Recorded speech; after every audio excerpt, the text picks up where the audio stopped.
वट सावित्री व्रत में वट सावित्री व्रत की कथा सुनने की बहुत बड़ी महानता है, इसलिए कहानी आपके लिए लाई हूँ। अगर आपको यह पसंद है तो प्लीज़ इसे लाइक, शेयर और सब्सक्राइब करें।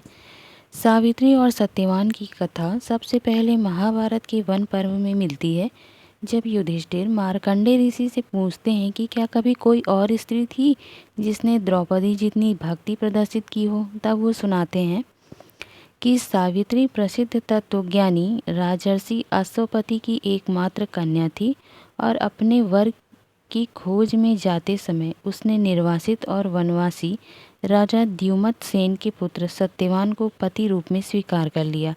जब देवर्षि नारद ने उनसे कहा कि सत्यवान की आयु केवल 1 वर्ष ही शेष है, तो सावित्री ने बड़ी दृढ़ता के साथ कहा, जो कुछ होना था सो हो गया।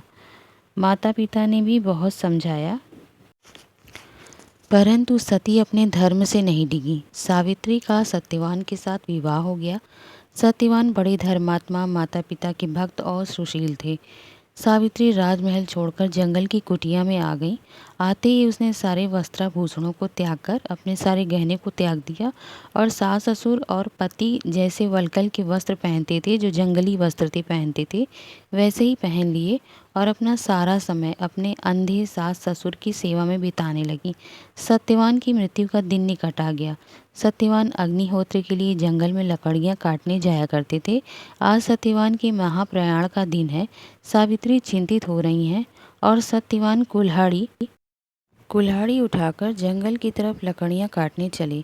सावित्री ने भी साथ चलने के लिए अत्यंत आग्रह किया। सत्यवान की स्वीकृति पाकर और सास ससुर से आज्ञा लेकर सावित्री भी पति के साथ वन में चली गई। सत्यवान लकड़ियां काटने जैसे ही पेड़ पर चढ़ते हैं, उनको तुरंत चक्कर आने लगता है और वो कुल्हाड़ी फेंककर नीचे आते हैं। पति का सिर अपनी गोद में रखकर सावित्री उनको आंचल से हवा करने लगी। थोड़ी ही देर में उसने भैंसे पर चढ़े हुए काले रंग के सुंदर अंगों वाले, हाथ में फांसी की डोरी लिए हुए, सूर्य के समान तेजस्वी एक भयंकर देव पुरुष को देखा। उसने सत्यवान के शरीर से फांसी की डोरी से बंधे हुए अंगूठे के बराबर पुरुष को बलपूर्वक खींच लिया। सावित्री ने अत्यंत व्याकुल होकर आर्त स्वर में पूछा, दुखी स्वर में पूछा कि हे देव, आप कौन हैं और मेरे इन हृदय धन को कहाँ लेके जा रहे हैं। तो उस पुरुष ने उत्तर दिया, हे तपस्विनी, तुम पतिव्रता हो, इसलिए मैं तुमको बताता हूँ कि मैं यम हूँ और आज तुम्हारे पति सत्यवान की आयु क्षीण हो गई है, ख़त्म हो गई है, अतः मैं उसको बांध के ले जा रहा हूँ। तुम्हारा सतीत्व का तेज इतना ज़्यादा था कि उसके सामने मेरे कोई दूते ही नहीं आ सके, इसलिए मुझे ही आना पड़ा। यह कहकर यमराज दक्षिण दिशा की तरफ चल पड़ी।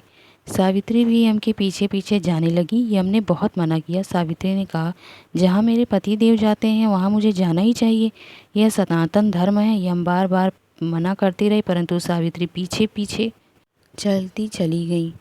उनकी दृढ़ निष्ठा और पतिव्रत धर्म से प्रसन्न होकर यम ने एक एक करके वर रूप में सावित्री के अंधे सास ससुर को आंखें दे दी, उसका खोया हुआ राज्य दे दिया, उसके पिता को 100 पुत्र दिए और सावित्री को लौट जाने को कहा। परंतु सावित्री के प्राण तो यमराज लिए जा रहे थे, वह लौटती कैसे।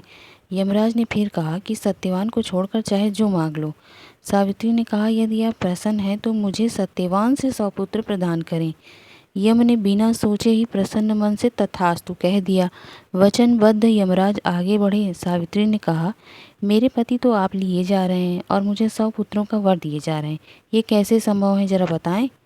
मैं पति के बिना सुख, स्वर्ग और लक्ष्मी किसी की भी कामना नहीं करती। बिना पति मैं जीना भी नहीं चाहती। वचनबद्ध यमराज ने सत्यवान के सूक्ष्म शरीर को पास मुक्त करके सावित्री को लौटा दिया और सत्यवान को 400 वर्ष की नवीन आयु प्रदान की।